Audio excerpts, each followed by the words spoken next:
So I saw a tweet last week from Charlie Winter. He's a senior research fellow at King's College in London. He's been keeping an eye on ISIS media operations for quite a while now, and he noticed something a little odd about the month of April. He said just under 20% of its audiovisual output focused on civilian life, and that's the largest proportion of Utopia propaganda since 2016. So I wanted to ask Charlie a few questions about how ISIS sees their place in the war and the broader conflict in the Middle East.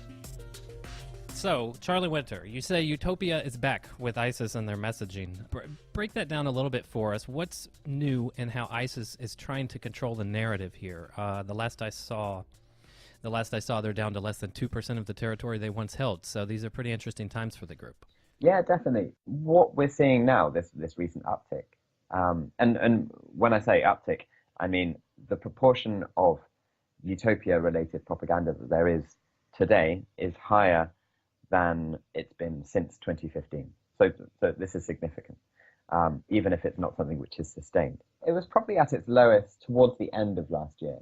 So this is in the aftermath of the fall of Mosul, in the aftermath of the fall of Raqqa, but also, importantly, the fall of places like Mayadin, Al-Kamal, and a string of other territories in eastern Syria that the Islamic State had long been focusing on the governance of. It needs to be governing places in order to make propaganda about governing places. So when it lost all of that, it was less capable, less able to do that. But it's not necessarily indicative of the fact that the Islamic State has controlled more territories in the last month or so. It's not necessarily indicative of it expanding or its capabilities expanding. It could well just be indicative of the fact that the group is trying to show that it is still a governing actor in wherever it is, whether it's Afghanistan or Egypt or wherever. In your own words, what's important about narratives in this ISIS war? Well, I think that the narrative space is the decisive battle space currently in the war against the Islamic State. So, yes, materially, the group has suffered a huge amount of losses in the last couple of years, actually. Materially, it is much weaker than it has been for a very long time. But that doesn't necessarily matter in terms of the threat, the security threat that it presents, both inside places like Syria and Iraq and outside of its core territories in places like the US or Europe or Southeast Asia. What matters there is the perception of the group. And kind of intrinsically bound to that is this idea of narrative, this idea of the Islamic State brand. Where does that stand today in light of the kind of consecutive defeats that it's faced in Syria and Iraq? And with this kind of consistent, persistent infatuation with strategic communication that the Islamic State is still exhibiting to this day, I think it is still very, very important that we think about the narrative space as an area that needs to be engaged with, even if that engagement isn't necessarily direct, even if it's more shaping the narrative space rather than directly having a hand in it.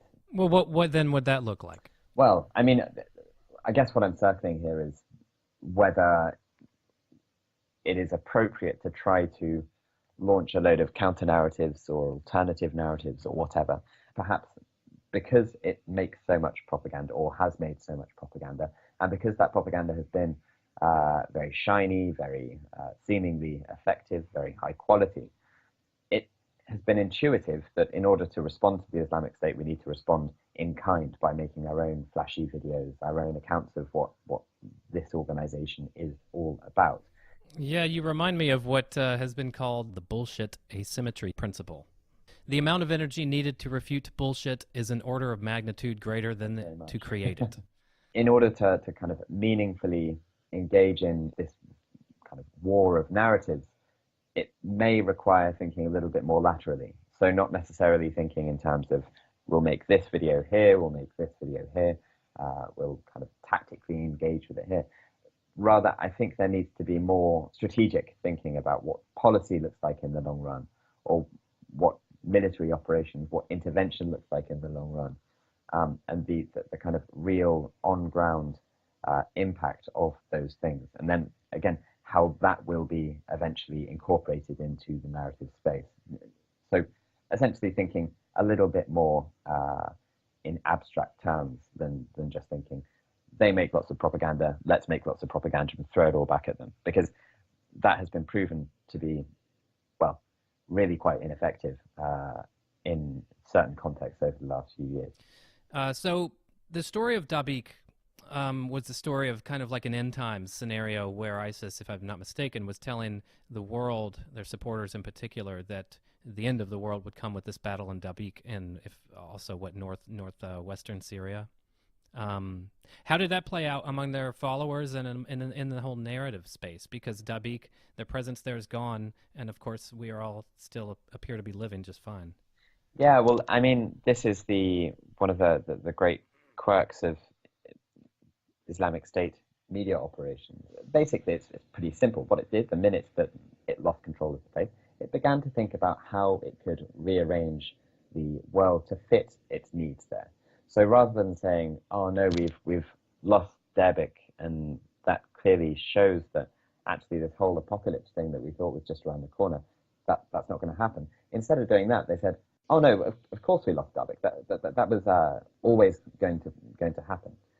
Losing Dabiq was part of God's plan for us as Muslims, as an Islamic State. It was him helping purify our ranks, and actually, if anything, us losing it is a sign that he is continuing to favor us as a movement." So, I mean, it's kind of ridiculous acrobatics and messing around with reality and history and also theology as well.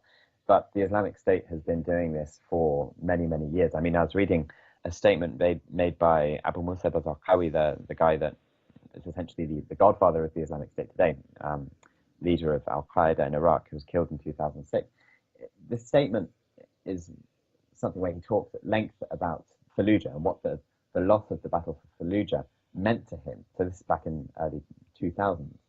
And essentially he took the same approach. He said, yeah, sure, we may have lost Fallujah to the Americans, but hell, it doesn't matter, because look at all this other good stuff that we managed to do in the meantime. And aside from all of that other good stuff, of course we lost Fallujah because God willed that we would lose Fallujah. And this is all part of his plan. This is all confirmation again and again and again that we are on the right path. So essentially, if you're preaching to the converted, if you're preaching to true believers in a movement, it's quite easy to preach, well, as you're saying earlier, bullshit. Right, right.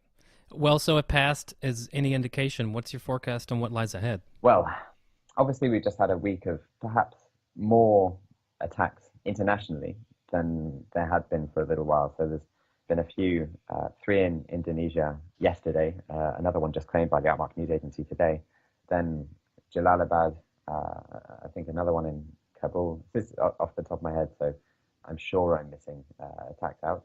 And then, of course, France. And this is on top of the kind of daily grind of attacks in Libya, Iraq, and Syria, and elsewhere that are continuing to happen.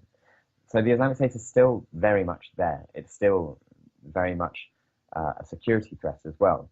In terms of its ability to actually perpetrate and incite acts of terrorism in its name, then I think we need to look very, very carefully at the next few weeks. Of course, we're entering into Ramadan pretty soon, and Ramadan has been historically a time of greater levels of violence by supporters of the Islamic State. And I think violence, to an extent, begets violence. So we need to look very, very carefully at what happens in the next few weeks in order to forecast what might be happening in the next few months. Yeah, that's a good point. I didn't even realize that Ramadan starts this week. So thanks for at least bringing that to my attention. I know if I was still in Afghanistan, I would have known that already. Charlie Winter, thanks for talking to us on Defense One Radio. No problem. Good to chat. Thanks for having me on. Cheers.